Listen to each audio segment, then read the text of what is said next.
quite gone, but I forgot. Wanna leak, like Liam Neeson. Quite gone, but I forgot. Wanna leak, like Liam Neeson.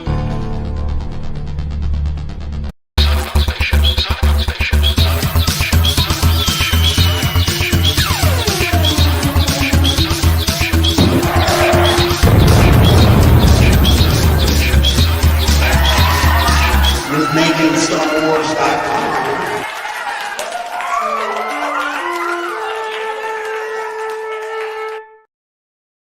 Hey YouTube, how's it going? How are you guys? I see that my headline has made everybody angry already. Today we're going to be talking about the Lando show and what's going on with it. Woke up to a lot of messages asking me, is the Lando series canceled? Have you heard anything? And then we heard who the writers are for the first 7 episodes of Cassian Andor, and we'll look at that briefly. I don't know how long today's show will be. I didn't plan on doing one today. It's Memorial Day. Wanted to maybe take it easy, take a day off after celebration. As you can see, I look really tired still. It's kind of amazing, but I didn't fight in any war. I just followed Star Wars, so I really can't complain. And yeah, I don't know if Rob will be here today. We were going to take the day off. I told him we would. I sent him the invite anyway, but Rob's a veteran, so how about we give Rob the day off? That's what I say. But let's look at the old video right here about how this happens. Oh, look, it's tiny. That's what she said. Okay, I'm gonna make it big and hit play. Loved Solo. I wonder, is there any word or movement on the Lando series that I've heard of? Well, everybody asks about this. You need to ask Donald.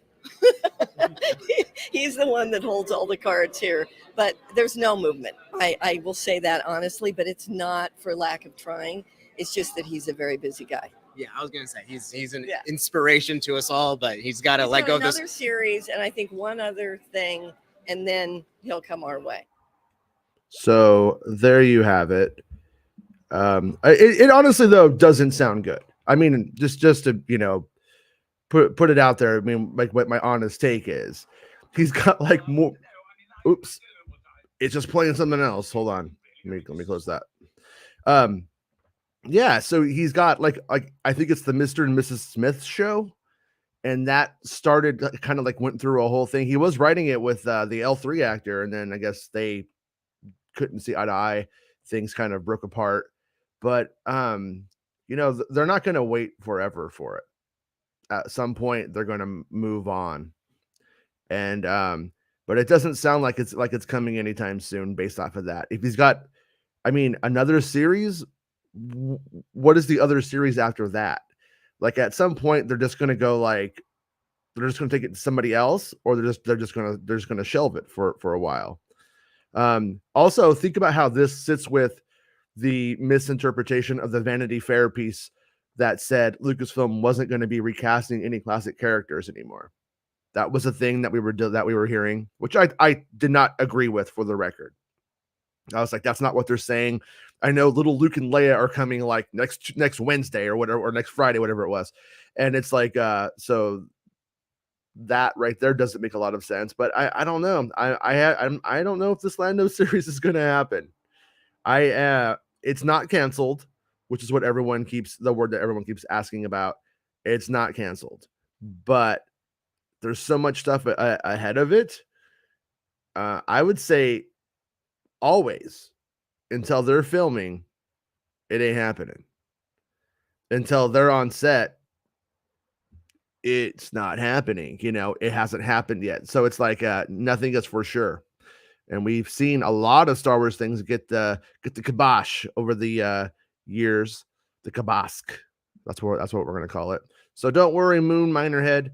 It's not like that the end of it, but I don't see this happening until like probably 2025. If it does happen. And then at what I don't know what, like, obviously Glover has a deal with them, and that deal most likely stipulated that he had projects that were coming before he can't. So if those projects happen, those ones aren't, because he had made those deals before. Most likely that's what happened here. And but a lot could happen. What if those shows connect? What if Mr. and Mrs. Smith is the biggest show of all time? I don't know. I hope it happens, but let me know what you guys think. So yeah, I'm looking forward to the Orlando series too. At this point, I say we just use the deep fake Billy D. No, in reality, Donald Glover seems to be a very good developer of content, and so Glover working on Lando and starring in it is actually a pretty unique thing for something like Star Wars. We've never really seen that, and it could lead to a lot of like character opportunities, for Lando, that you wouldn't get otherwise, because you're essentially going to have a writer and the actor on the same page from the very start. So I do want to see that. Lonely Lizard says Lando isn't canceled, guys. Calm down. Well, we weren't getting too crazy. Don't worry. They're still negotiating with Donald Glover. They're not negotiating. They're just waiting for him to get his other shit out of the way. It was funny at the end. I think the interviewer was just like a little bit starstruck. But he's like, he's an inspiration. I mean, I don't know. He didn't really like, it's cool, but an inspiration. To get locked down for that, yeah. So all hell Lambhead. I agree. All hell Lambhead on this Memorial Day. So phew. And Jedi Mike says, Rob, thank you for your service, bro. So there we go. I like to tease him. I'm gonna do Stolen Valor today, though. What about me? No, I'm kidding. The young boomer, just when I think you guys are gonna have a night off. Nope. That's dedication. I like talking about Star Wars. Like I said, I don't plan on going 2 hours or anything right now. Just kind of hitting on these news bits of the day that I found interesting. Lizard says, I think you should be careful when making headlines saying Lando is canceled, because it's not. They're just waiting on Donald Glover to finish those shows up, and then they'll shoot it. Yeah, exactly. But I mean, at the end of the day, it's like that's what people are looking up. That's what people are asking about, and I'm addressing it and bringing the truth. So yeah. The only problem are the people who only read headlines, but it's not like it's going to hurt a show that's 3 years away, probably. I mean, realistically. Hey, Baymax, how's it going, dude? Salute, guys. And then, how's it going, Mr. Justin? As the truth says, so happy Celebration is back next year in London. Booked my hotel, cannot wait. Yeah, that was cool. We knew it was London for a little while, and that's why I was telling you guys when people were trying to kick up dirt about the movie stuff. I'm like, there's probably a celebration before the next movie start. That was why I was saying that, and it ended up being the case, because of course, I mean, once we get out, hopefully, I really do want to go. I really do hope we get truly out of the pandemic, like, in a really solid way, because I would love to go. It would be fun. I've never been to the UK, but all these friends I've met over the years covering Star Wars, there's places like Black Park I'd love to visit, love to go see, all of these places that I know so much about, but I've never been, which is truly strange. But yeah, Lando for 2025. That's what I'm thinking, man. I mean, 2 shows, like, unless those shows are already done and like he just has to be like an executive producer on them, it's really, really, really far away. Arya, I care, Arya. Lando is an opportunity, in terms of storytelling and character, to actually extrapolate upon somebody who is integral to the original trilogy, but doesn't have too much in the way of stuff laid out. And I'm even going to throw out there that, in my opinion, just based off of what you can do with certain eras of his life, is probably as big as Mando, where you just like have a guy and a type, an archetype, and then you throw that out there and you just see what happens.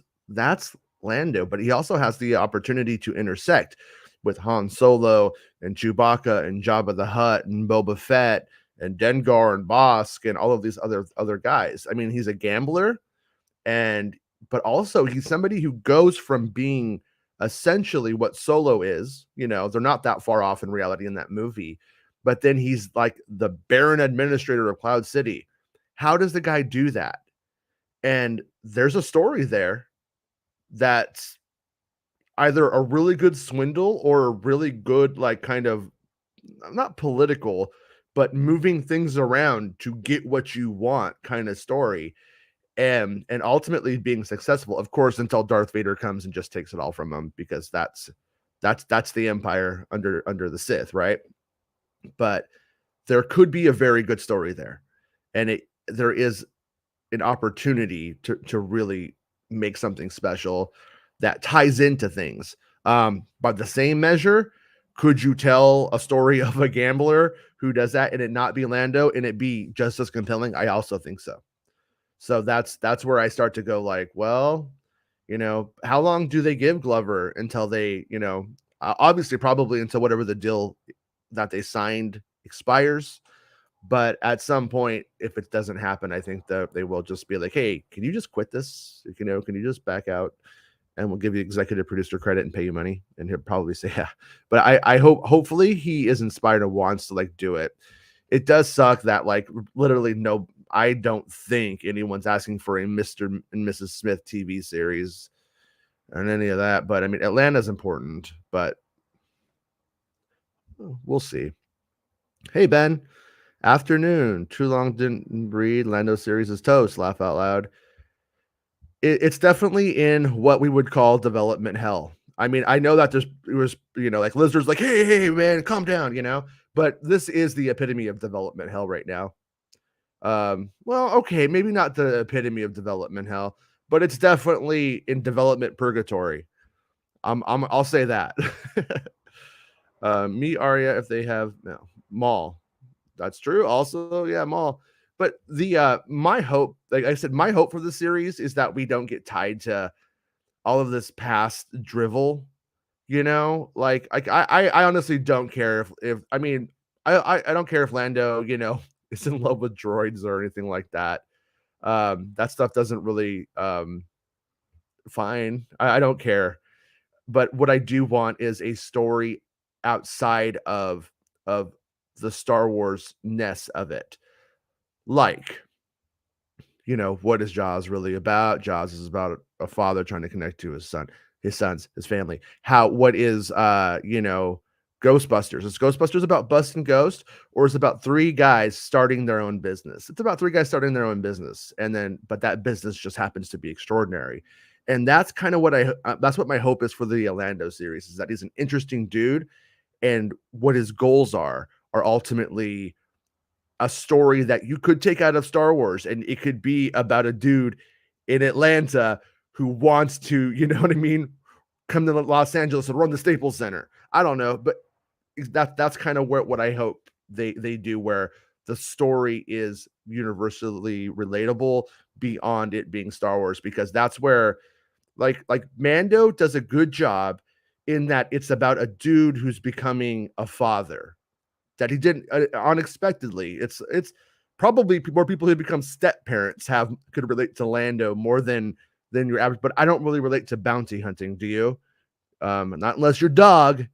And but for the most part, most of us don't. So there has to be an underlying thing that is the real hook if it's going to resonate. Which is why I think most of the Star Wars novels don't. Thomas, how's it going, dude? How are you? With everything cool coming out for Star Wars, I'm just not really interested in the Lando show at this point.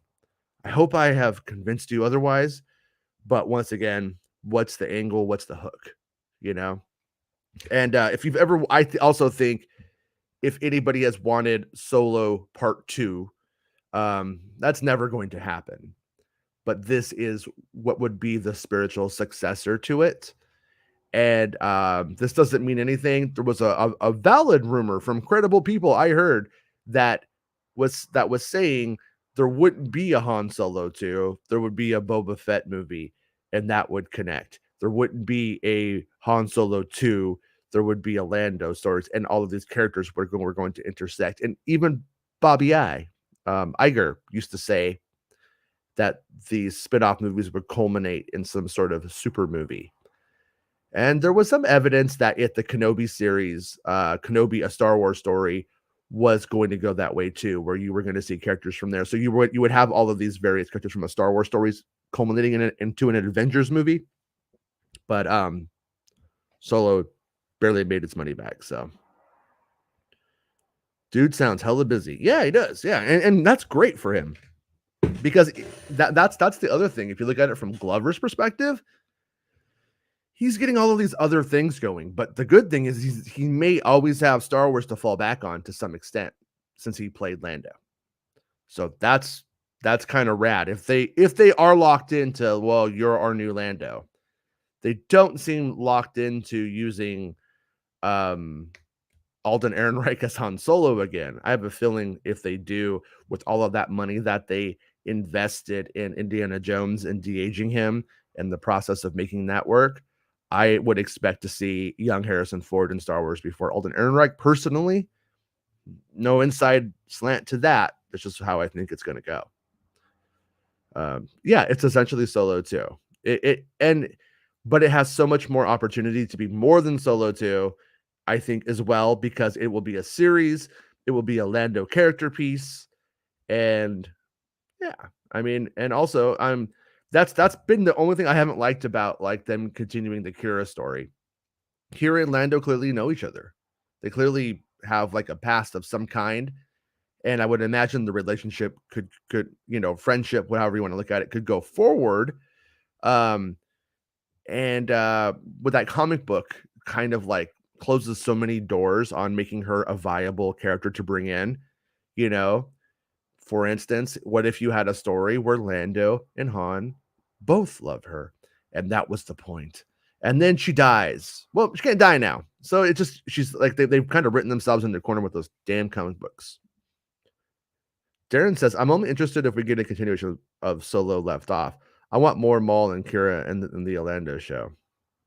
Yeah, that could be a place where if you had Maul or Lando doing business with Maul, because when you do those crime stories, a lot of the times one of the tropes you get, which we saw in Solo, a Star Wars story, you don't cross Strided Voss, right? So it could be Maul going forward post Solo. Not shocking news. No moment is what I already assumed.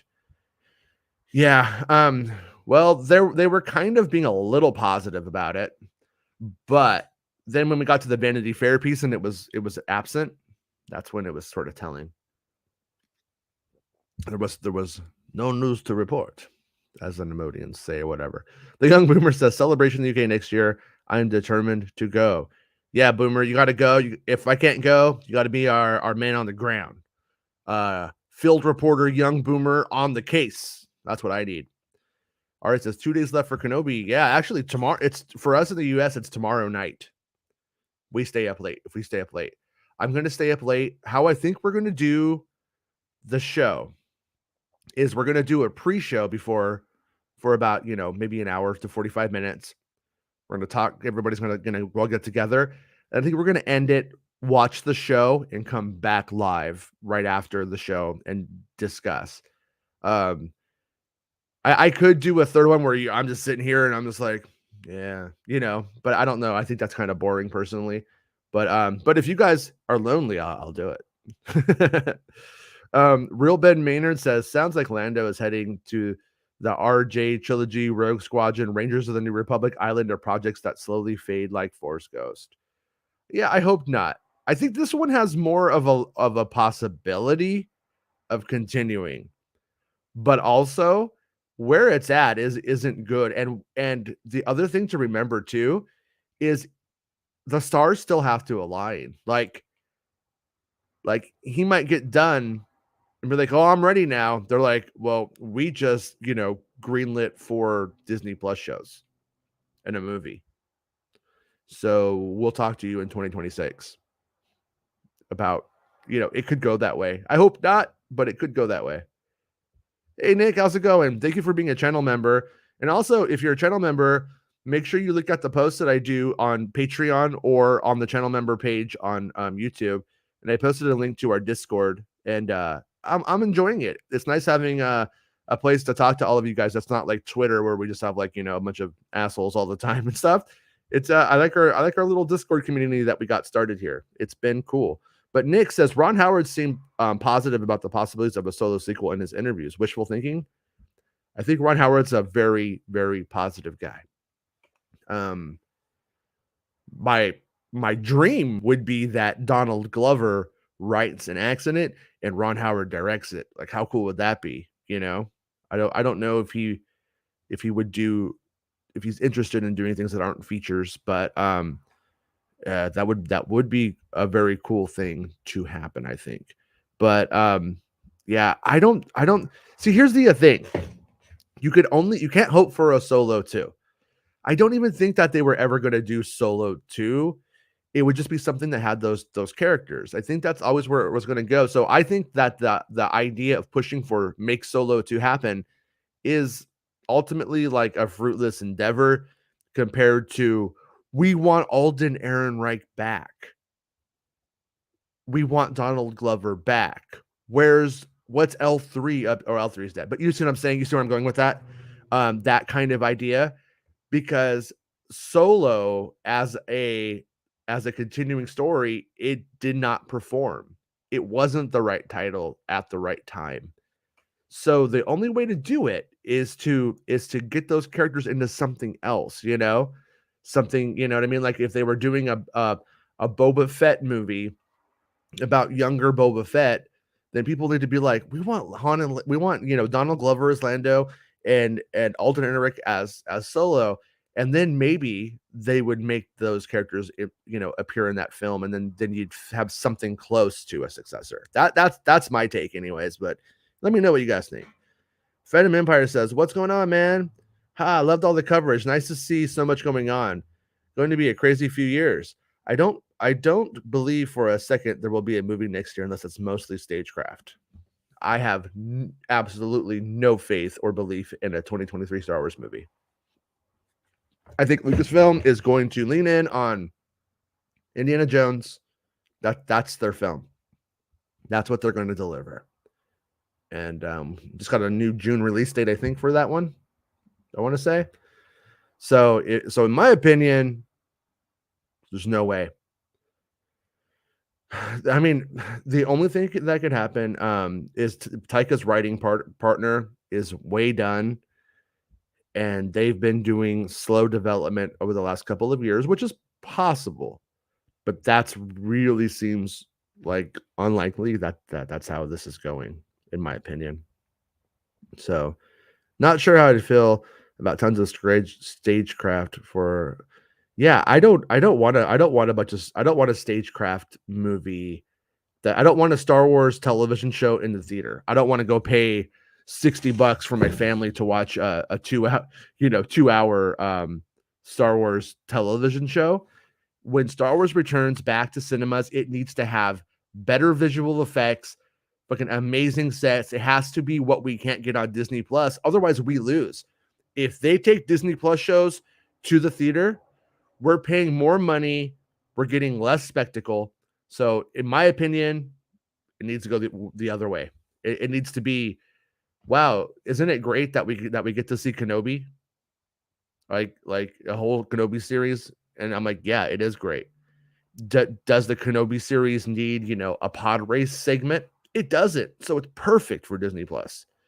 But if you're going to make a movie, it's going to come out in the theater, and I want pod races, stuff like and I'm using pod race as the an avatar for segments, adventure segments full of visual effects and things that you would never see on television. Blake, hey, how's it going, Blake? Any new details on Kenobi? Any further info you found out recently? I clearly don't know how this works. Laugh out loud. With Kenobi, I pretty much, like I said, I put out the broad strokes. There's really, I'm kind of working on other things at this point, so I'm not really shaking people down about Kenobi stuff. When I say shaking down, I mean talking to friends. But it's definitely going to be I think there's the most like mystery for me around like the third and fourth episodes in certain ways. Like I know like the big moments from them, and so we all have like an idea of what's going to happen, but what those, because like I just know what they filmed, so trying to put it together like in a coherent thing is somewhat guesswork slash detective work. And as you can see, like in the first episode, I think I have like Kenobi like going back and forth to Anchorhead, maybe incorrectly, but you can just see how I got all of the pieces that they're just moved around because I don't know what the edit is. I don't know how they edited it together.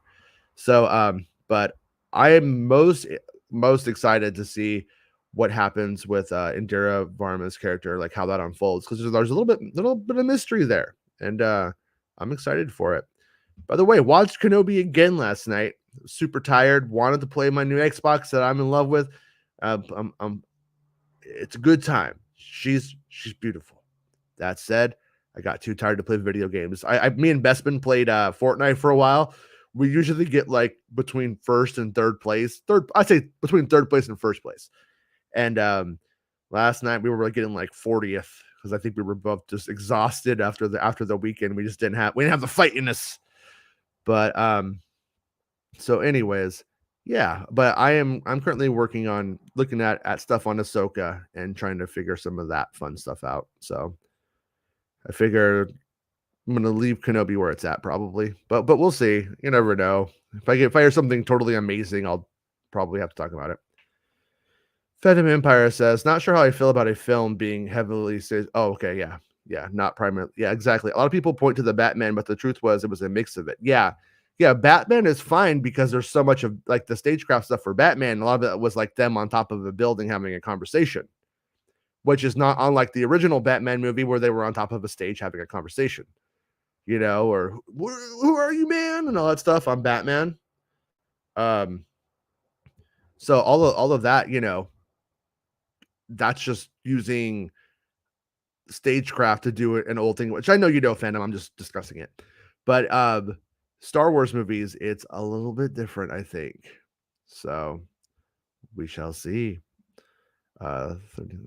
Yeah, thank you for liking it, Rerun.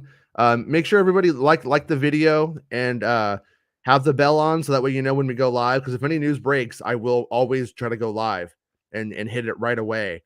And so you're gonna want that if you want to know what's going on and you follow the show for your news. Thomas Shane says you've made valid points and I'm interested in seeing if they come to fruition. Yeah, exactly. It could be crap. Let's just play with the concept for a second. Donald Glover had a long time to think about the Lando show, just like Taika Waititi's had a long time to think about his film and so on. So it's not like they're being rushed. Get it done. Everyone's a little bit like, okay, get to it. Here's this, we want you guys to do this. And then it's scheduled and they're getting hot people. I don't mean good looking. They're both very good looking men, but they're hot in Hollywood, which is good for us. It means that they're getting the most talented people realistically to make Star Wars content. But what if he's burned out by the time he gets to it? That's the only thing, is I hope by the time we get to Donald Glover, it's not on the other side of the excitement. And thank you, Young Boomer, for the super chat, dude. Really, really appreciate the support, you guys. I have a theory we'll see Reva again during Order 66, seen from her point of view. Anakin kneeling before his son and Palpatine. That seems like it could. That does seem possible. Palpatine isn't in Obi-Wan to the best of my knowledge. And that was a working model or idea I had at one point. And that's when, if you guys remember, a few months ago, there was a rumor that Palpatine was down there, and I followed up on that, thinking young Reva must see Anakin kneeling before Sidious, because Sidious goes to the Jedi Temple. That's where the footage that Obi-Wan Kenobi sees is, right? So that was my working theory. I was told no. I was told we did not film Ian McDiarmid for this show. I'm all, as a hologram? No, Jason, we'd have to film him still. I said, okay. So I could be, obviously I could be wrong. They could have pulled a fast one. But, we do have like Tarkin knows that Anakin was, and there's all these people who do know. And when you have those people knowing that, oh no, I got the spam guy, even though I yes, I didn't put it on long enough. Anyways, we do have people in the Empire who know, what's his name? Sorry, I'm trying to block all of these spam bots. Was hoping that if I just put it on followers only, that would work, but it's not working. I need to put the time limit on there to stop it. So yeah, but anyways, sorry once again. So yeah, Anakin kneeling before a stand-in Palpatine. So she knows, and here, but the question is do we need to know why she knows, and will we? That's kind of the big question that we have to ask, because she could just know. We may never know. Like, just like, how does Nari know how to find Kenobi? How did Nari figure it out? I don't think the series is ever going to tell us, is my guess. But I'd also, and what does Revan mean when she says Obi-Wan owes her? And I'm like, are we going to find out that Obi-Wan is the one who picked her up and took her to the Jedi Order? Or does the failure of Anakin what makes her become what she becomes? And she blames him. It could be misplaced aggression, right, to put it nicely. So we'll have to see. But all right, let me try to go back to the chat. Oh wait, hold on. Sorry. I don't have Rob today. They're not moving Celebration. It's different city every year. Yeah, it's kind of weird. They call it like Celebration Europe, but then it's always in the same place though. They pretty much done it. Don't they pretty much do it there? They did it at the Excel place before, I think, and then they do Japan, and then they do Florida or Anaheim. So far, it hasn't been anywhere else interesting. Oh, in Chicago. But in terms of Europe, I think it's always been the same place. Like, we'll see though. I think it's about SEO and shit. Robin, that's it. Forget Lando. Time for a Lobot show. Yeah, wouldn't it be cool if like Lobot, like, it's after Empire, he's like, what do I do with myself? And then he becomes like a techno DJ in the underground. He has his Vespa girlfriend. They get body mods. He goes through that midlife crisis. I mean, okay, so listen, I mean, Ron Howard held out a decade for doing a Willow sequel, and he got his wish. True, but he's not really doing the Willow sequel. That's the weird part, right? I don't think he's filming it. Which would have been nice, but yeah. But I'm excited about that Willow sequel. I think it looks good. I think it's going to be good.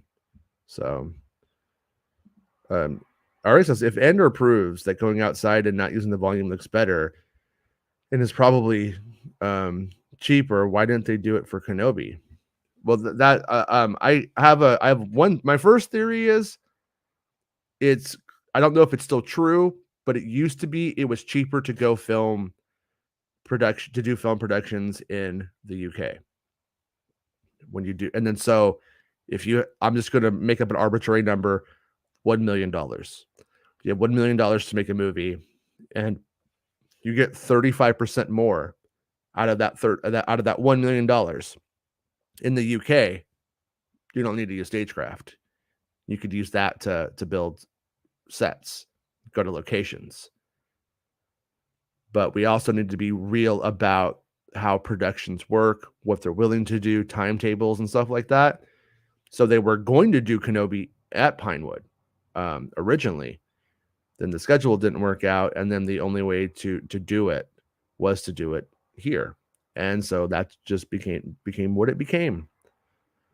But I still think the good thing is that the Kenobi series is so story driven, and it's an intimate story that I think it will be fine there. Whereas something else that needs bigger scope. I mean, I'm not saying I wouldn't rather have everything be practical sets and you know, and the show to cost 4 times what it did. But I also don't think it was going to happen otherwise. I think the only way to make that one happen, and also it was filmed during the pandemic. Also something to remember, not justifying the way it looks, justifying the fact that it like there was a point where we lost Gilroy from Andor because of the pandemic because he couldn't get out of New York. So it was a very complicated time to try to, because remember, like when they go and they start planning for something, they plan that months before it ever happened. And so you got to look at where we were at in the pandemic. Most of us were inside getting fat or eating Postmates. You know what I mean? So I do hope, like I said, though, that they don't. I hope that they use stagecraft in a really smart way, the volume in a really smart way for films, and that the films don't look cheap. But I also think if we get a Disney Plus series, you know, we kind of know what it's going to look like, I think. Chosen One says they should George's sequels animated under the Visions label. Yeah, I would you know, the truth is though, George's versions, they're not scripts. They're not complete stories. They're barely coherent. So you just have George going, I have these ideas. And the ideas are somewhat lazy, not well thought out, not very deep. When I say lazy, I mean they're not even outlined. So they're a concept. And I'd love to see it. I personally think that the best way to do it would be to continue you know how they did that comic book series of Vision? It wasn't called Visions. It was The Star Wars of George Lucas's original script with using the original concept art to like bring that weird alternate Star Wars to life. That would probably be the way the way to like do it. But also I think it would work against Lucasfilm's interest, as you have a bunch of people that are literally raving maniacs that would use it as here is the proof. This is the proof that your movies suck and that this is the right way. But the truth is that there is no other movie. Like George Lucas just going, oh yeah, she's the villain, and then they're in the underworld, and then Darth Maul comes up. Like that's just like, it's like a page. What about the other 200 pages, you know? So yeah, I don't really I don't think they could do much with it. Shogun Orta says, I guess if they're making something at the London sets next April, it would be easier for actors to pop into Celebration there since they'll be around the same area. That's totally true. Yeah, it's possible.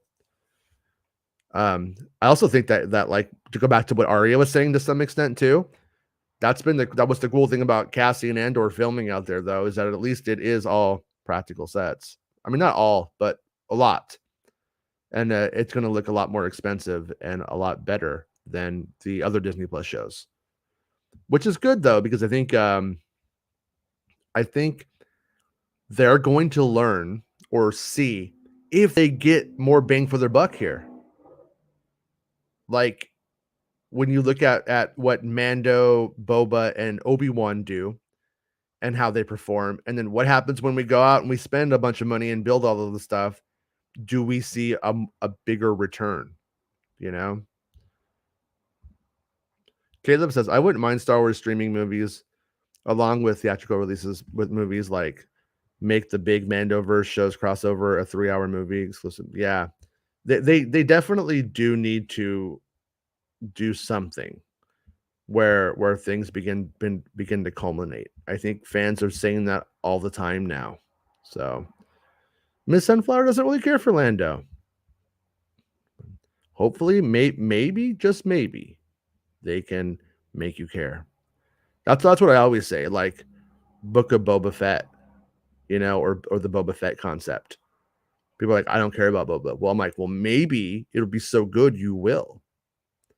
You know, the horny bots are funny. I know. I started talking, and then I'm going into the panel right now to make it like people who have been followers for a few minutes at least.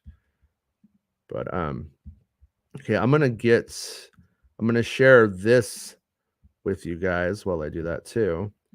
And we'll just briefly look at this. I don't think there's going to be too much to say, but it's just more interesting. More food for thought.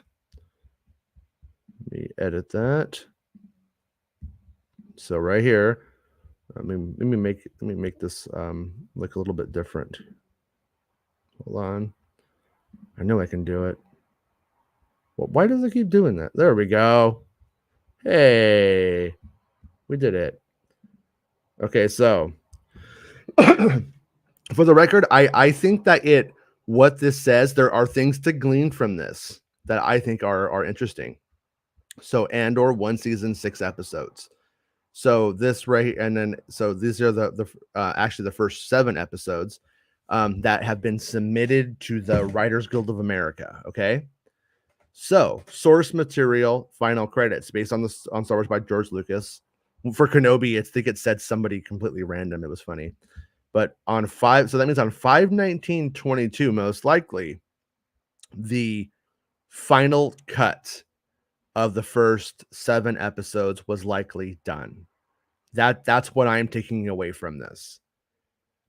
Clearly it was written well before, but if you have multiple, I think if you have multiple writers writing on something and then they go film it and then they cut around it, and maybe one of the writers' stuff all gets cut out, then I don't know if they would get credit. I don't know what that process is. I'm not going to pretend to know, but it does probably mean around 5/22 we had about 7 episodes of Andor, or 5/19, May 19th, around that many episodes of Andor were truly locked. And so episodes 1 is Tony Gilroy. Then once we get to 5, we have Dan Gilroy. And then 1 through 6, also 1 through 5, Dan Gilroy, 1 through 6, but 1 through 7, we have Stephen Schiff. Now, if you guys remember, Stephen Schiff, I believe, was brought on originally to write and make the Andor series. So why is that pertinent, I guess you'd ask? Well, because what I think happened is we had the concept of the Andor series, right? Then I think he leaves, if I remember right. Stephen Schiff leaves, and then Gilroy is brought back in. Gilroy, always brought back into the Andor, so he's brought back in, and I think at that point the show grew a lot. I think he looked at what they had and what they were doing, and then I think he decided to pull it back and go back even further and tell the story. So I'm guessing that Stephen Schiff's work probably pertains more to the second half than to the first half because of what Gilroy did. But there's no denying that Schiff's work is what informed Gilroy's creative process. That's my take on what this info says. So you could feel free to disagree. Maybe I have my history wrong, but I do seem to remember it going that way. And I tried to Google it really quickly before, and I don't remember if I heard about him exiting behind the scenes or in front. And so sometimes when especially at that time, I was like, fuck the Star Wars fandom. I don't want anything to do with these monsters, before I said, no, I will clear my name. I will gather the evidence and prove these lying fuck idiots in their brains, kind of thing, before I was in that place. I don't know what I just said. Just roll with it with me. But and we'll agree that the horny bots are funny. But yeah, so are they nude Gungans though? Yes. Yeah, if you go there, you'll likely see that. So I don't suggest going there, because I don't want those dates. Well, are you that little monkey from Raiders of the Lost Ark? Bad dates. Little dude just died. Caleb Richards. I'm confused about visions. Oh yeah, you know what? I did have a thing for visions to talk about, and I completely forgot about it. Did I take a screenshot? Did I screenshot the tweet? I did. I screenshotted the old tweet.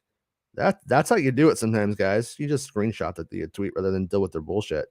But then you got to follow up and actually give it to yourself. If you don't do that, you can't share it on the show. You need to learn that, Jason. Stupid. Stupid idiot. All right, hold on. Here we go.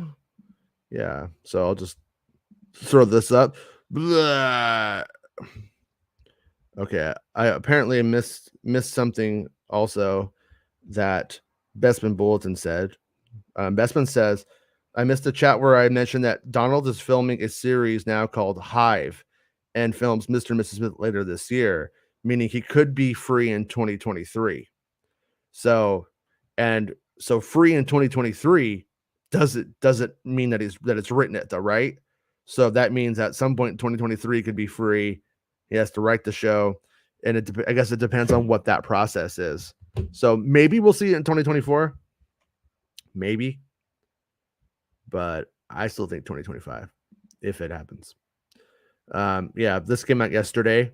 I was too done yesterday. I just needed the break. I was like, you know what? Yeah.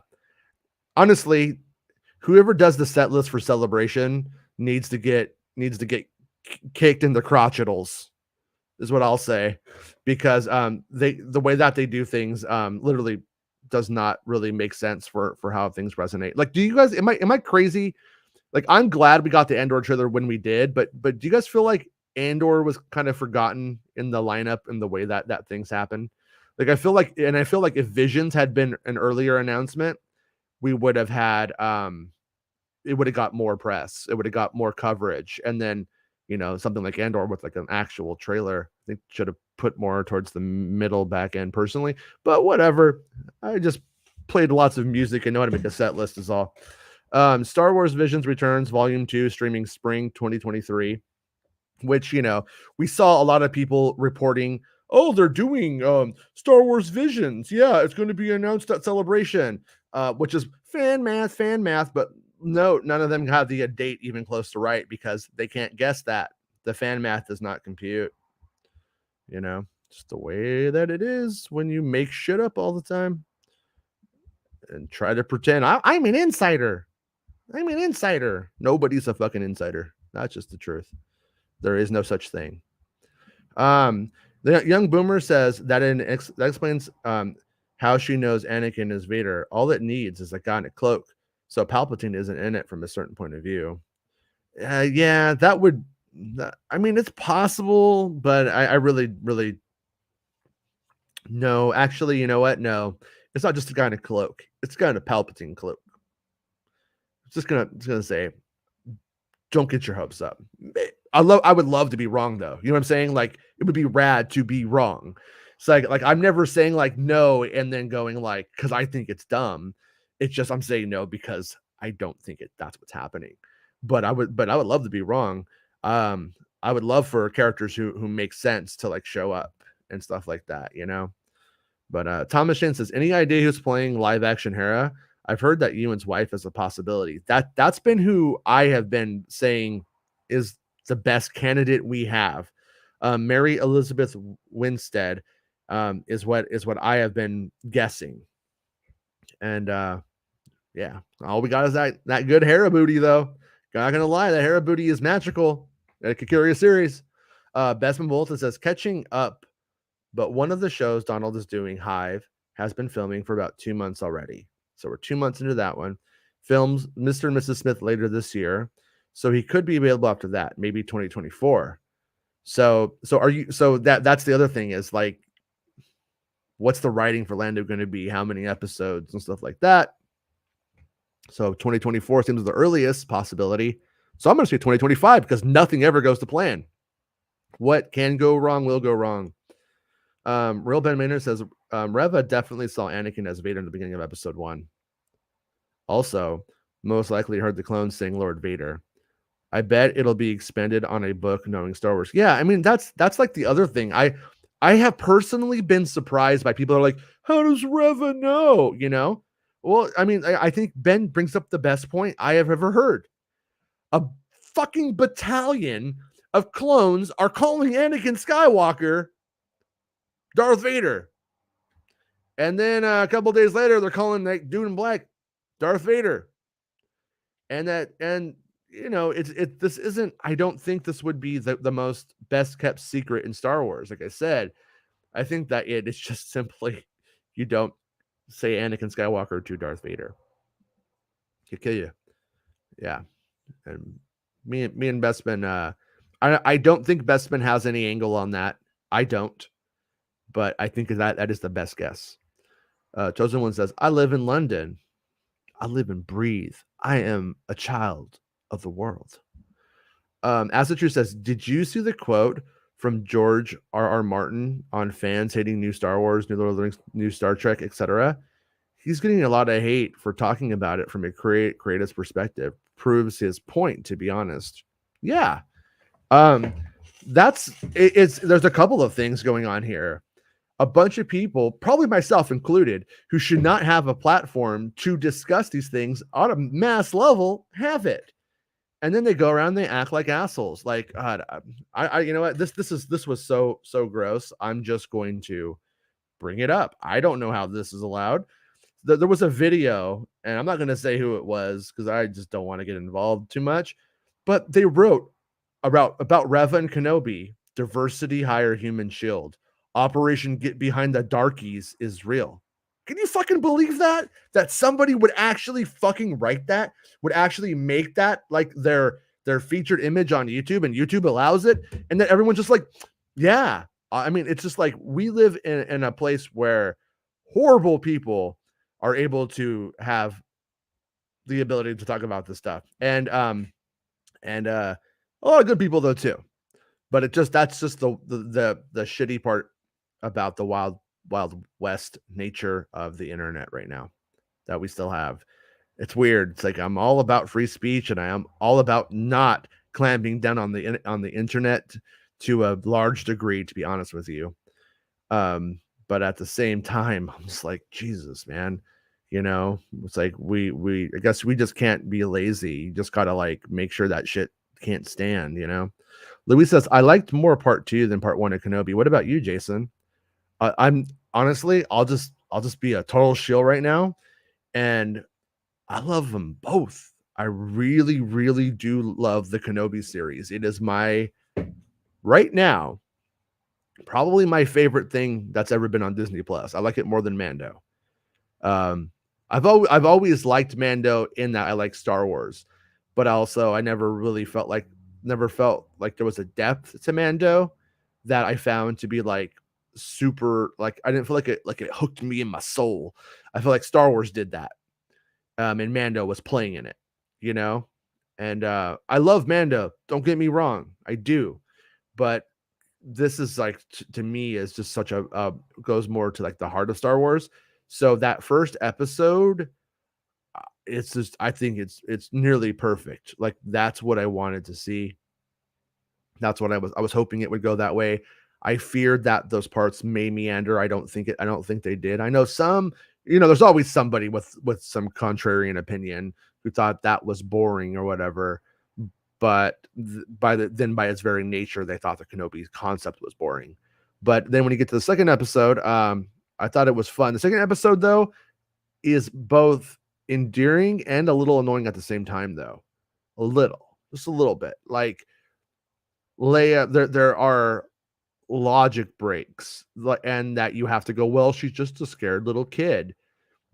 And that's fine. But also, you've been telling me she's not just a scared little kid the whole time. So, you kind of got to roll with it, though.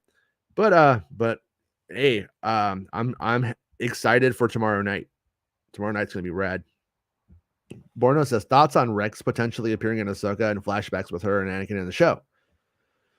So that kind of thing. Do I think they'll probably do it? I think they probably will. Will they do it this time? I don't know. Like, for instance, yeah.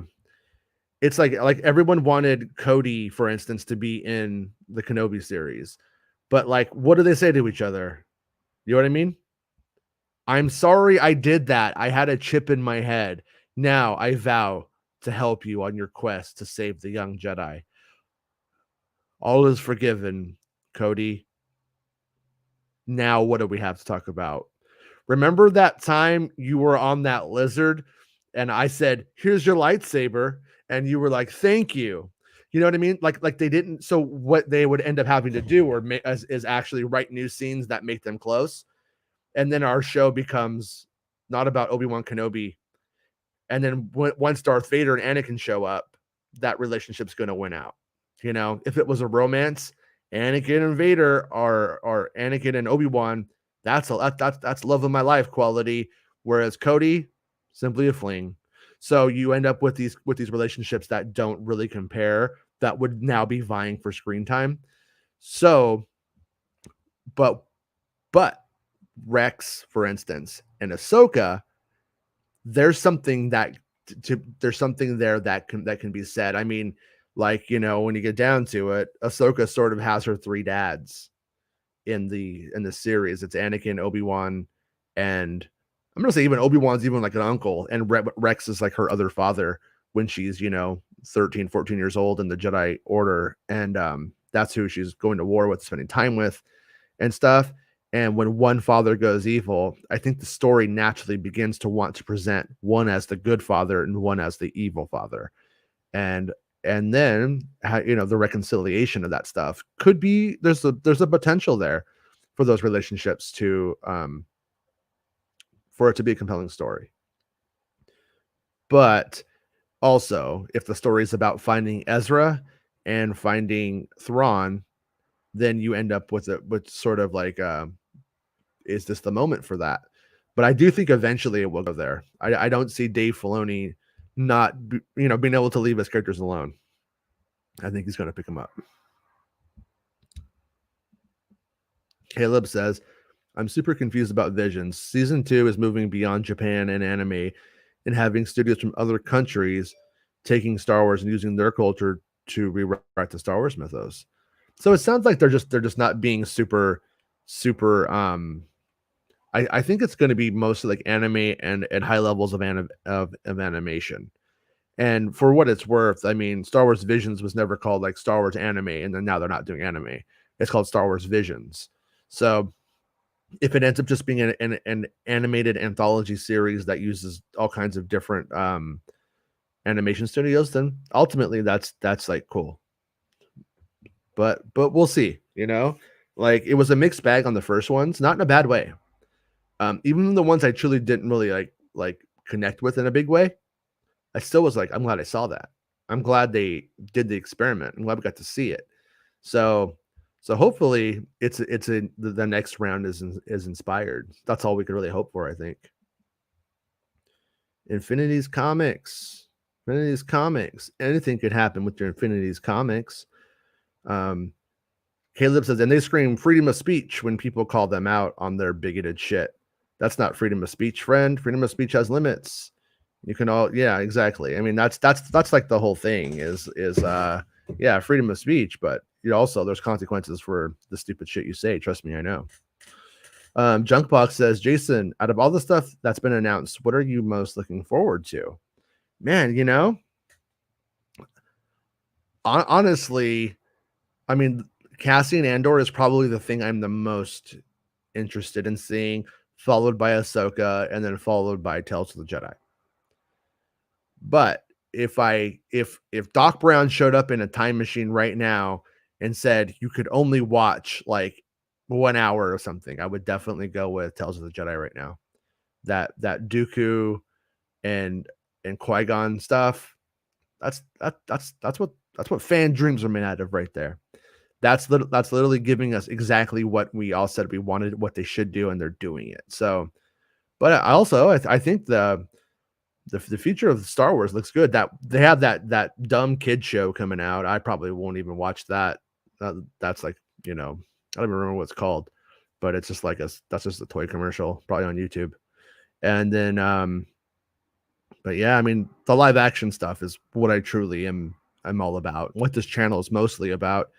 And then I'm definitely gonna watch Bad Batch, and I'm excited for Bad Batch. But I'm not like, man, I need to watch Bad Batch. You know what I mean? I'm not like, it's Bad Batch time. I can't wait. It still hasn't completely won me over on it being like a real fantastic show. It's not, I don't think it's bad, but it needed to focus more on its story in season 1. And as we know, Lucasfilm shows tend to not get more story focused on the second season, they tend to lose focus and become more wild and come back by the third. With Filoni, anyway, I think that's been true. From Clone Wars to Rebels, and stuff like that. So we'll see. But yeah, but right now, I really want to see Tales of the Jedi.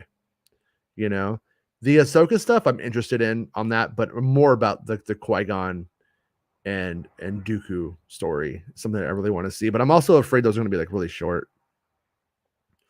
I do like Obi-Wan more than Mando. Cheers. Yeah, me too. And but it's not like an either or kind of thing, you know. For me, like I really do love Mando. But it's just like Obi-Wan is just something closer about that for me. Something about that story that I like a lot more. And like I do, you know, like I said, I've watched it like 4 times now. And really, if like a friend came over and said I didn't see it, can we watch it? I'd be like, hey, hell yeah, let's watch it. Let's put it on, you know? And I would put it on. So that's where I'm at. Real Bad Manner says Kenobi is on pace for me to be better than anything Disney has made too. Yeah, I think so. Blake says, yeah, Kenobi is on the first place pedestal for Disney Star Wars. It's just exactly what I wanted. Yeah, me too. I think like Kenobi fans, I think it's working for them. And I'm sure there's a bunch of grifters who are like, well, Kenobi's my favorite character, which makes me the #1 expert on why this show sucks ass. You know, I can't compete with those assholes. What are you gonna do? All right, is Vader going to choke anyone in the show? Oh, he's going to choke people. I'm loving Obi-Wan so much that I really think it should have been a movie. That story deserves a bigger budget. Yeah. Well, it was going to be a movie, and then Solo happened. You know, the Solo misfire killed that. But what I will say, what I've heard over the last, since about 2018, I want to say 2020 is when it started to get real. I think closer to real. It does sound like we are getting a better product, a better story than we would have had if it had been the movie. Ultimately, from like just the tidbits that I've garnered over the years, it sounded like it was sort of an unfocused mess, and it was like we're just gonna do more. Like this is gonna connect, and we're just gonna keep telling the story. So let's not make it complete. I feel like the story that we're getting right now is the complete story. So in a weird way, in terms of story, this series is giving us the equivalent of the film and its sequel, or even the trilogy itself almost.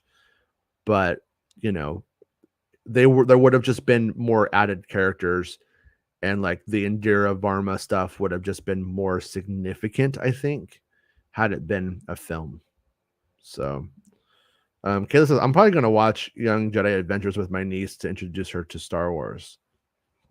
Yeah, I usually go with just show them the original movie, though. Personally, I mean, if that works for you, that's what that's when it works. But try it. I mean, let me know. Let us know how it goes, Caleb, and hopefully she likes it.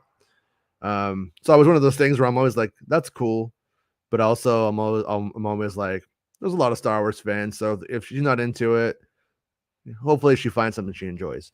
Thomas Shane says, I don't get the criticism of Moses' portrayal of Reva. I think there is a point to her being very brash. I just can't see Deborah Chow or Joby Harold just creating her as a one-dimensional villain. I mean, that's the thing is like so far, I gotta say, I would just fundamentally disagree with it being a one-dimensional villain, in the sense that she was I mean, there's a lot of like history and a lot of motivation behind the character, which I think defies the one-dimensional kind of stuff. It's just that it hasn't informed us that she was a Jedi. They've kind of hinted at it. Obi-Wan pretty much tells Leia, so we should know. It didn't beat us over the head with it though. But I mean, she's somebody who was a Jedi and then has her whole life wiped out, and then is forced into another space cult, and then her only option is pretty much to succeed, and they're pretty much, it's pretty much a culture of dominance. So you are either dominating or being dominated. It sounds hot, I know, but it's not. It's simply that it like, you know, she's either under the boot of the Grand Inquisitor, or she's the one doing the boot, and she's decided I'm gonna be the boot. But there could be more to her plan. There definitely could be. And but yeah, I really haven't seen a compelling argument for much about it. Like, the closest thing I ever heard was like, well, why does he bury his lightsabers in the desert if he's protecting Luke?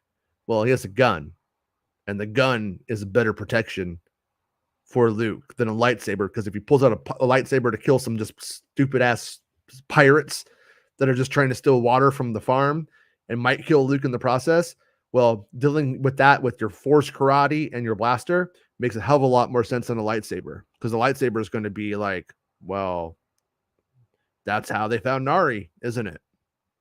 I'm just protecting that bar guy, and word got around, and then so yeah. But so like you, Thomas, I don't get the criticism of Moses. At this point, I don't. But at the same time, there are people that are just like, I don't connect with it. Like I do think that there is a fundamental slight, like, we're not used to this element of her speaking as an American with an American accent, a tough American accent. And then you have that against like the Grand Inquisitor's British guy thing. And you have these two things like going up against each other. Like, even I'm still to this day a little surprised that Darth Vader's supposed to have an American accent. I know James Earl Jones is an American, but his dialect is so different. It never felt like an American accent to me. But I think that's where a lot of it's coming from, personally. And I'm curious to see if we just get used to it, or if it gets worse as it goes on. But I think with the Grand Inquisitor probably being in the space hospital, we probably won't have too many more scenes with them together, is my guess. Arya says, couldn't tell if you were sarcastic about him choking people. Kind of a big deal if he does. Yeah, I'm pretty sure he's gonna do a lot of choking. Remember, they're gonna attack Jabin. There's gonna be a lot of action stuff there. I know of a lot of things that were filmed. I don't know if everything that was filmed will be in the edit. So it's like, you know what I mean? But, you know, he's force pushing people. He grabs people. It's what you saw in Rogue One is not unlike what we're going to get in the series. But I'm not promising that based off of the fact that I haven't seen it. So I can't really, you know what I mean? I don't know how this all washes out. And I still surprisingly haven't heard about anything I think that's been cut, which is strange. You know, usually something's cut. Usually I get something like, you were wrong about Kylo going on the Falcon and crying about his daddy, idiot, fucking loser. And then like the cut scenes come out, and then like there it is, you know. But so far, I don't think there's really been anything that's been cut. Darth Maximus says, I'm really enjoying the show so far. Any of my complaints are too small to dwell on. Yeah, that's my take too. You know, I would say Aria sent me the theme on Spotify. I use Apple Music, but I looked up on Apple Music, and the Obi-Wan theme is there. Listened to it in my car a few times, and I do think it, like, that part where it starts to really ramp up is like the strength of it. I do think that part's good. So that but I think the thing I'd be the most critical about was the Alderaan music was a little bit, for me, like I was going to Disneyland theme park as opposed to being like a Star Wars theme, which is what I think it needed there. Honestly, I would have used the Force theme for Obi-Wan, and I would have had John Williams write the Alderaan theme personally. But I guess when it's just a place we're not really going to be on very much, and just going to blow up later on, they probably didn't want to spend time on that. Thomas says people should wait and see the whole series before criticizing. Plus, the people who are complaining are the same ones who hate her from the start, so she never seemed to get a fair shot from the beginning. Yeah, I mean, and you know, when you have people writing things like Operation Darky in effect, I think it's just very clear what it is, and fuck those people. You know what I mean? Literally, fuck them. They could go to hell. Welcome. Caleb says, I mean, my sister won't let me show her the original movies yet because she's 3. Ah, come on, aunt. Or no, she's not the aunt. She's your sister. Yeah, she's the mom. Mom makes the rules. Gotta say, I saw Return of the Jedi when I was 4, though, and look at me. All right. Don't tell her that; it won't help your case. Jedi Mike says sometimes you need a simple villain to make her other complex characters progress on the journey. Yeah, I mean, also like the thing about it is like the problem, or not the problem, but the hurdle of the Kenobi series is by its very nature. You can't kill Kenobi. You can't kill Obi-Wan. The relationship doesn't move very far on the chessboard, does it? You know what I mean? It's like it can't. We can't have resolutions. We can't have real outcomes. So you have to have other players that complicate the story, and that's always been somewhat clear to me. But I would even say Nari is whether honestly I do think the performance of Nari wasn't. I think they should have spent more time with it. But I don't know if it's the actor's fault or if it was just a one and done kind of shoot, or maybe they only had Safdie for a short time and they had to really get it done. But I think without having these new people, there's not a lot to do. They have to affect the outside world, and then the journey has to be inward for Kenobi to some extent, which is I think they're doing a good job with. Blake says, I'm a huge Vader fanboy. Weird. I just love the piece of Vader's life after Revenge of the Sith, and the idea of both Ewan and Hayden coming back together, Hayden as Vader, it just works. Yeah, it's awesome. Like it's what something that I didn't think they would ever do, and they're doing it. So I'm excited, and we're going to see Darth on tomorrow night. We're going to stay up. If you stay up with us, Blake, I don't know if you have to sleep, I understand, but if you stay up with us, we're going to see Darth Vader tomorrow night. Caleb says, been watching Spidey and his amazing friends on Disney Junior with my niece, and it's pretty fun. So I have faith that Young Jedi Adventures will be good. Yeah. You could also like show her what was it called? Forces of Destiny. That's all out too, and that's pretty much like gives you a lot of Star Wars. Like kids at that age don't necessarily care about story as much as character identification and going like, that's my friend, that's the bad guy, and what they do after that, they don't really care. They just care more about archetypes. At least that was my kids. And my daughter liked Forces of Destiny when it came out quite a bit. I had bought her all of the toys and stuff, the dolls and stuff like that. So I think that helped though. But Neil says, one of my many disappointments with the prequels was the way in which the Jedi Council members were nothing more than decorations. I'm hoping that Tales becomes a vehicle for some of their stories. Yeah. And even the Disney Plus era of live action television shows. Like when we start doing a prequel series, like that becomes the ability. Like Clone Wars made me care a bit about like Plo Koon, who was somebody I was like, he looks cool. Yeah, I have his action figure. I don't have that stuff anymore, but I did. And it's like, but who knows? I mean, like what breakout character? I mean, Ayla Secura is probably something that they should consider doing a Jedi series on. At the same time, though, you do run into that thing of, she kind of gets shot in Order 66, so they can't give her a grand send off necessarily. Jedi Mike says the American accent takes me out. Yeah, I think some people are having a problem with that. That's what I've sensed. James Earl Jones is voicing Vader and Kenobi, right? We won't know until tomorrow. Personally, I sense I don't know. We can all bet right now if we want to, and then do a victory dance at the end. I think what's his name? Scott Lawrence. I'm gonna guess it's him. I feel like if James Earl Jones was back, they would have had James Earl Jones with Hayden, and would have been like, we're doing it. Everybody get excited, and they're not doing that. So that's what makes me think it's not James Earl Jones. But back when I knew that they signed the deal with Jones for Rogue One, that was one of the confirming pieces of stuff I had that he was back, that Vader was going to be in Rogue One for sure at that time. And it was for a few Star Wars performances, but they didn't use him on those VR games. And I think if that deal had extended into that point, they would have. Caleb says, I mean, that was the point of the Jedi Council. They're a relic of a long time past. They deliberate and politic when they need to act. Yeah, that's it's a lot like, when you hear about, like, I don't know, someone like Mother Teresa who would go do things for a bunch of money. It's like, she's depicted as like this Jedi in real life, but in reality, businessman.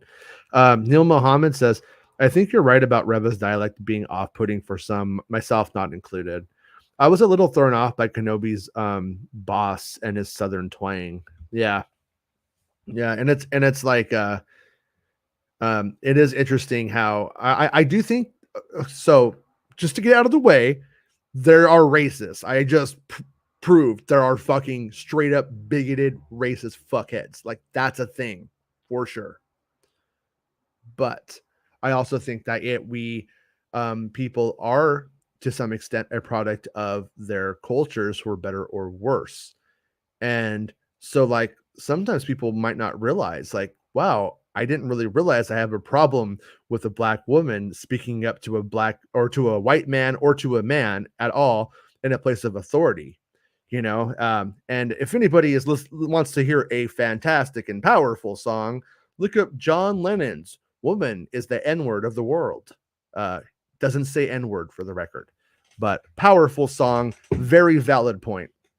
And so what you end up having here, in certain parts of culture, in certain demographics and places in the United States, especially, I think, that's not going to fly. And some of them might not even really get it. They might not know that to them, that just might seem, I'm not trying to justify it, for the record. I'm just trying to explore it. But to them, it might like, that can't happen. That doesn't happen. That doesn't feel realistic to me. And they may be conflicted and not even understand why. And it might be because, unfortunately, real life is very ugly. But hopefully, shows like Star Wars and Obi-Wan Kenobi and showing that breaks that kind of spell over some of those people, and maybe it will be a positive thing. I don't know. I can't say. I can only guess, but that would be beautiful if that happened. Arya says, if the invasion of Jabim is what I think it is, I hope that it shits on the Rogue One scene tenfold. Hope is the biggest action scene. Hope it's the biggest action scene ever. Yeah, see, that's where I get nervous, honestly, Arya. Like, was Leia running around overlooked because of the weeks that they were filming the ending? They filmed the duel for like almost a month, and that's quite a bit of action and stuff. That's like movie quality, and the amount of work that went into it was like for a movie. So expect a lot from the final duel. But when it comes to some of the stuff on Disney Plus, you look at those like limited sets, and you look at like the scale and how small things are. I think probably written. I don't know, but like like we were talking about yesterday, they didn't write things for Leia to like do. Apparently, just she runs and slides down a thing. I guess, you know what I mean, something like that, and then Flea gets her. So it's when in reality it needs to be like, yeah, then she's they need to write those sequence driven moments, and they're not. So, but I do think that most likely the back end stuff is where all of that is, and I hope it is super exciting. It may just be a bunch more implication than anything, though. I think we should hope for what you want, because I want what you want too, but we should brace for implication, like the Order 66 stuff. I purposely held back a little bit on like the scope of it. Also, I did think that there were only 2 kids in that were running, but I have my reasons for that from when they were filming, but they ended up having like 4 kids, but like it's, you don't want to oversell something in terms of the info and then it not deliver and it's your fault. So that's why I would rather kind of just say hope for something smaller, or expect something smaller. hope for more. Darren says, Jason, have you seen all the people on Twitter getting hyped, thinking Kenobi is now 10 episodes after Ewan said like 7, 8, 9, 10 when asked about Kenobi continuing? Oh, they are going to, if that's, clearly he was talking about a future celebration. Clearly there's only 6 episodes. It's so weird with this show. I've had to I had to defend for months that there were 6 episodes and that they were about 45 minutes. Because I got people going, they're all an hour. I'm like, no, they're not. And then when the writers thing came out, like we had today from the WGA, where they only had like the credits for the 5 episodes at first up on there. I was like, it's only 5 episodes now because they're airing the 2. I'm like, no, that's not true. That's not how this works either. And yeah, people believe what they tell you. You know, I mean, I know you're not saying that, Darren, but it's like there are 6 episodes and that's it. If you expect more, you are setting yourself up for disappointment. I guess if you're a YouTuber though, who likes to set yourself up to get angry, so that way you get something to talk about, maybe that's a good idea for you, idiots. Thomas Shane says, let them know about the spam bots offer earlier. Yeah, fuck yourself. Jedi says, sorry, Nari. Ooh, I was gonna pull it up, but I'm too tired. All hell, Lambhead. We need to get a little Lambhead sound clip. Roland says, hey, happy Memorial Day, everyone. Happy Memorial Day, Roland. I hope everyone in your family is good. Caleb says, yeah, I plan on showing her Forces of Destiny eventually. I'm contemplating whether or not to show her Galaxy of Adventures, given it's an animated short based on the movies. Yeah, I mean, that could be a good way. Like I said, I feel like, you know, in terms of like kids getting into it, they really it happens organically. Like my kids, there was never a moment where I said, all right, Luke and Penny, we're sitting down and we're watching Star Wars. You know, that didn't happen. Dad watches Star Wars, kids see Star Wars.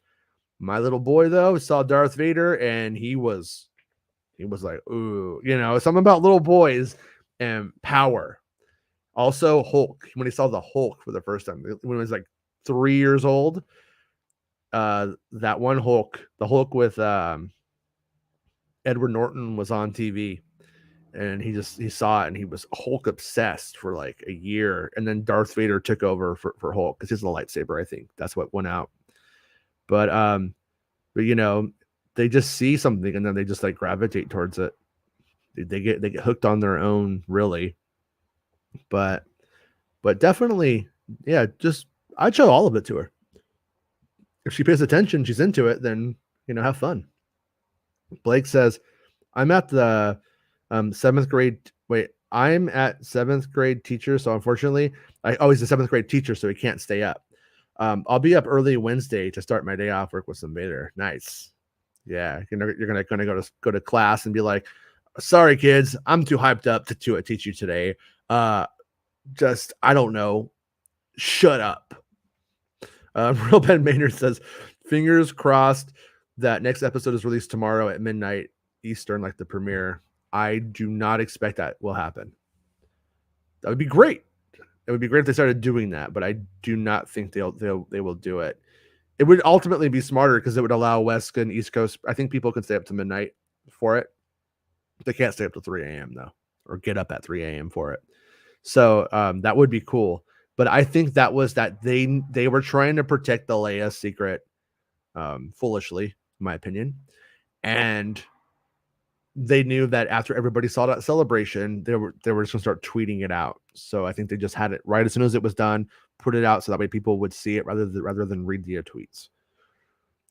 I give Scott a 90% chance he's Vader tomorrow night. Me too. And honestly, I'm fine with either. I would love for it to be James Earl Jones. That'd be cool. But that Scott dude does a good job. So I feel like, you know, it is time to let James Earl Jones retire if that's where he's at, you know, if he's done, because the truth is we're going to need a new voice of Darth Vader going forward. He's getting up there too. He won't be working pretty soon. So Ari says, why did James Earl Jones sound rough in Rogue One, but sounded amazing in Rise of Skywalker? What's the deal with that? I have a theory. I don't feel like he sounded rough personally, but enough of you have said it that I'm going to go with people do hear something in there. And I think that James Earl Jones comes and pretends to be Darth Vader, and maybe to an extent you're just like, who am I to fucking, that's Darth Vader right there. That sounds like Darth Vader to me. There it is. That's what it sounds like. That's my theory. But then when it came time for it on the Rise of Skywalker, maybe they knew more of what they wanted. That's just a theory, though. Your guess is as good as mine on that one. Real Ben Maynard says, I think Reva's character has been good so far. No issues from the first two. Yeah, me too. I mean, I also, I love that moment when she stabs the Grand Inquisitor and says, "Who's in the gutter now?" Fucking, I was like, "Fuck yeah, get him!" Little punk. Shogun Orta says, a way to check if something is untouch it from the ist. In this example, change Reva to a white woman. Do you still have a legit problem? Then change her to a white man. Is it still a problem? Yeah, exactly. Yeah, that is very much true. And we never heard it's the Nari show, did we? Oh, I want to see a show about a Jedi and it'd be Kenobi, not Nari. That wasn't a thing, but that would have been the more legit angle. Yet it was not. And there's some people out there I think are very gross that are I don't even think they're necessarily racist as much as they are the worst form of capitalist, but they're willing to sell racism. And I don't think that makes them any better than a racist, though. Thomas Shane says, did you see that people are saying Moses Ingram called Star Wars fans racist? But if you actually see what she said, she just reinforced that the fact that Disney had warned her about racism with some fans. Yeah, of course. Of course they're like going to do that. These are the most dishonest motherfuckers on the planet. I don't even think that they're Star Wars fans. I think that they are culture warriors.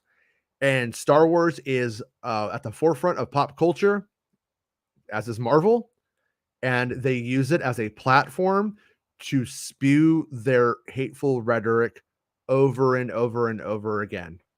And it's the dangerous part is that there's like kids and 12-year-olds on YouTube who don't know the difference, who think that they're like valid opinions, All we could really do is until YouTube fixes itself is just educate our kids about that people do that grifters are a thing and this is what they do. Aloha, Mr. Tail. Caleb says, I'm pretty sure James Earl Jones was sick during the filming of Rogue One. Some kind of respiratory thing. He was obviously better during Rise's filming. Oh, was that? See, I didn't know that. I actually was not aware of that, or I forgot. Neil says, do you think it's reasonable to expect to see Boba in Mandalorian season 3? I hope so, but I haven't seen any evidence for it.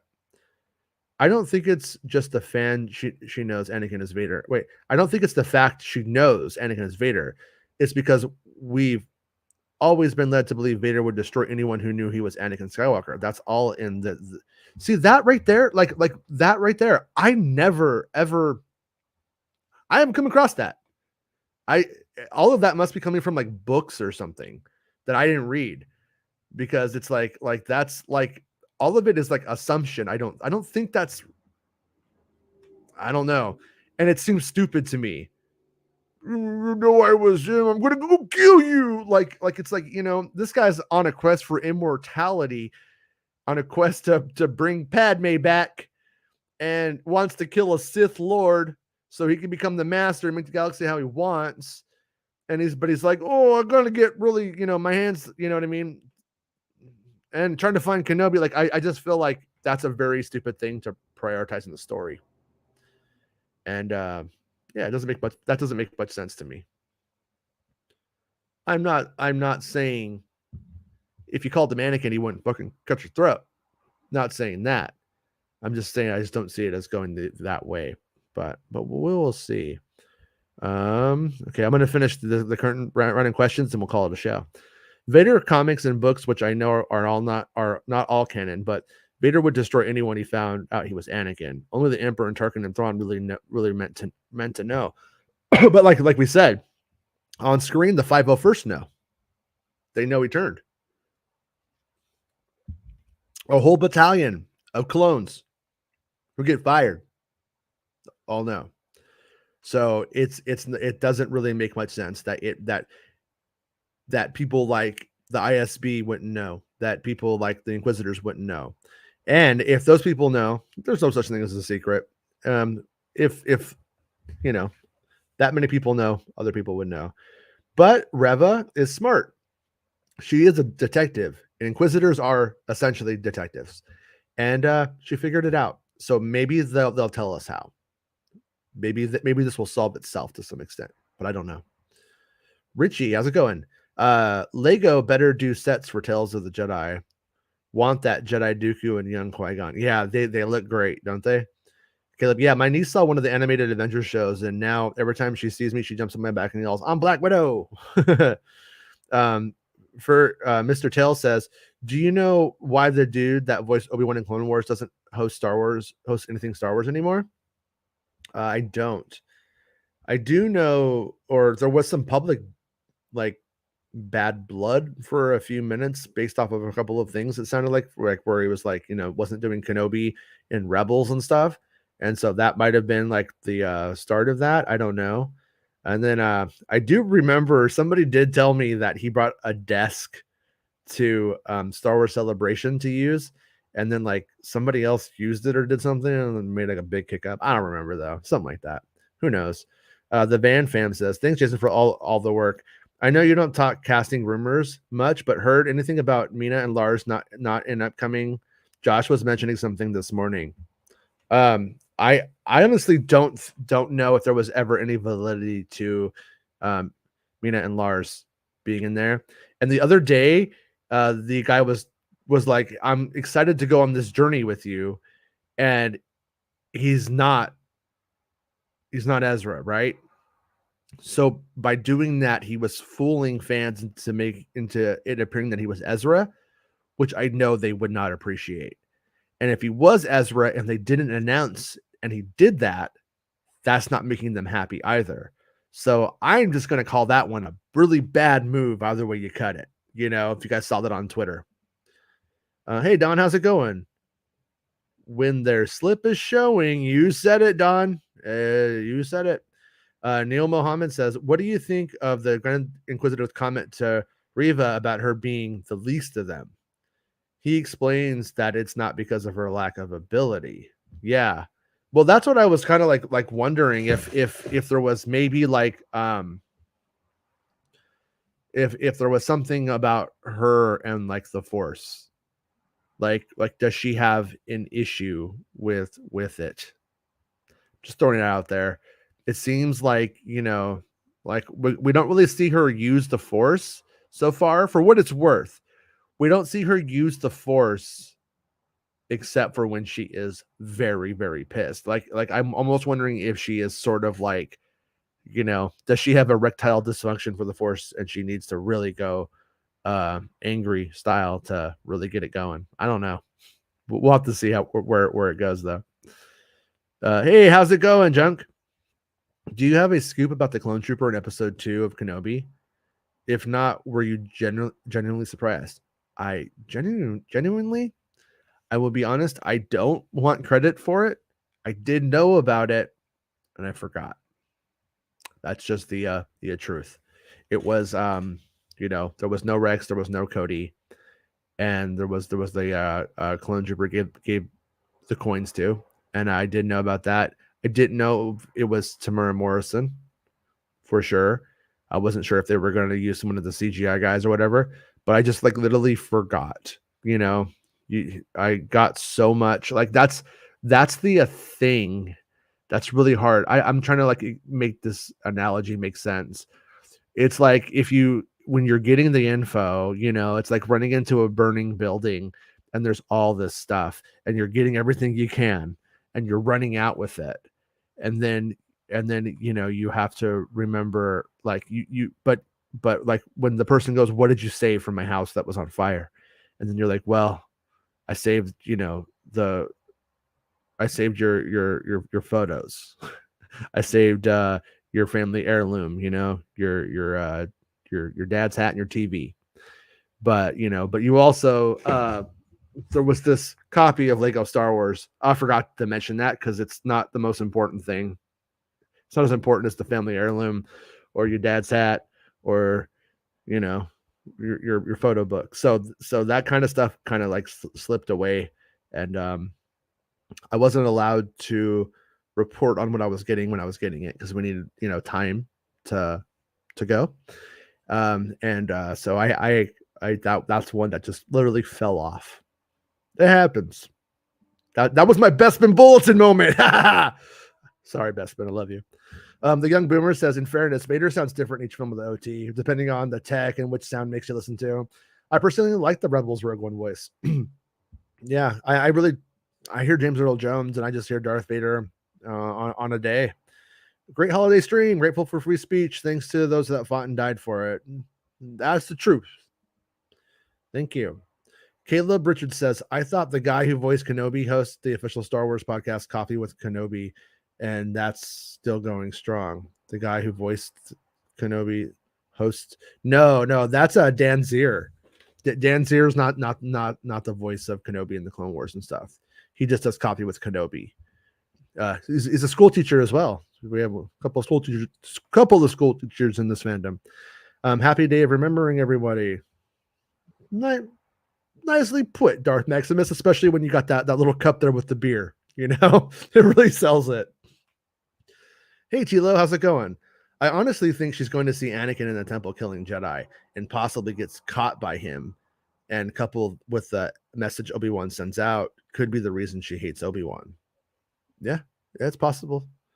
It is possible that that there's more there, and I just didn't hear about it. Like that's the thing. I always want to be clear is I'm not like if you guys asked me about Palpatine, that was something I really wanted to know, right? Well, I went out and I really hit my sources up about Palpatine, was just told no. But I'm never arrogant enough to go like, I know everything and it's gonna go this way, because I don't. And could it happen? Anything is possible.